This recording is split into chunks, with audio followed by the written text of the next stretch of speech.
నా వల్ల కాలేదు. ఎందుకంటే అసలు తనుజ సేఫ్ ఆడదు, తనుజ సూపర్ ఆడిద్ది అనే పర్సన్ నేను. తనుజని ఎంకరేజ్ చేసుకుంటూ వచ్చే పర్సన్ కూడా నేనే.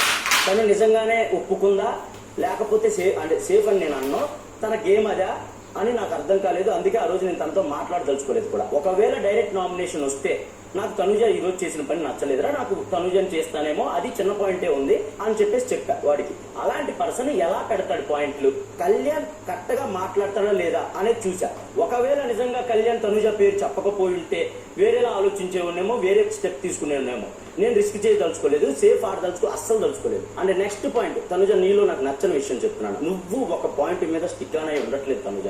ఫస్ట్ బొమ్మల గేమ్ లో తనుజ నా గురించే పోరాడింది. తనుజ అవుట్ అయిపోయిన తర్వాత లాస్ట్ కి ఓటింగ్ విషయానికి వచ్చాక రాము కోటేసి నాకు మైండ్ పోయింది. నాకు అర్థం కాదు ఎందుకు ఇలా చేసావు తనుజ అంటే, ఏమో నాకు ఆ కోపం నా వల్ల కాలేదని సింపుల్ లాజిక్ చెప్పేశావు నువ్వు. అది పాయింట్ బాయ్ నిన్ను ఫస్ట్ చెప్పిన పాయింట్ కి నాకు రెస్పాండ్ అవ్వాలని అస్సలేదు. ఎందుకంటే హాఫ్ డే వేస్ట్ చేసుకున్నాను, మీకు ఎక్స్ప్లెయిన్ చేసి క్లారిటీ వచ్చింది అనుకున్నాను. ఏంటి బొమ్మల విషయంలో అంత పోరాడాక నేను రాము పేరు తీసుకున్నానా?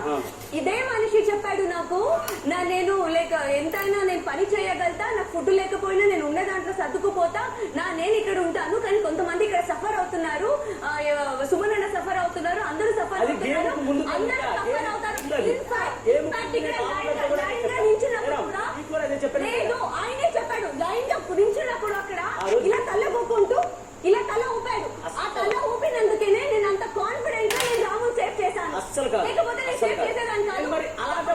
అంతకుముందు ఈ పర్సన్ ఇప్పుడు డబల్ టంగ్ తో మాట్లాడుతున్నాడు. ఎందుకంటే ఈ మనిషి చెప్పాడు నాకు, ఈ మనిషి నమ్మి నేను విత్ ఇన్ సెకండ్ కూడా నేను టైం తీసుకోకుండా అప్పుడు ఆల్రెడీ నీతో ఫైట్ చేస్తూ ఉంది.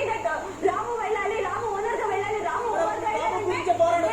నేను ఐ కాంటాక్ట్ ఎందుకంటే వాడు గెలిచాడు అక్కడ పడున్నాడు మనిషి. నేను వాడిని ఐ కాంటాక్ట్ చేస్తుంటే నన్ను చూసి వాడు ఇలా తల ఊపి నేను ఎమ్మట నేను సెకండ్ కూడా నేను ఛాన్స్ తీసుకోకుండా ఓకే రాము ఓనర్ గా వెళ్ళని అంటే, మరి ఎందుకు వచ్చి నన్ను ఓకే ప్రాబ్లం లేదని అనిచ్చాడు. నేను చెప్పిన పర్సన్ చేస్తే నువ్వు రాముకి ఎందుకు ఇచ్చావమ్మా అని నేను ఎందుకు అడిగాను? నువ్వే చెప్పాక నేనెందుకు అడుగుతాను? నేను అడిగా నిన్ను వచ్చి, అరే టేలెంట్ అవసరం ఉన్నప్పుడు నేను అడిగా.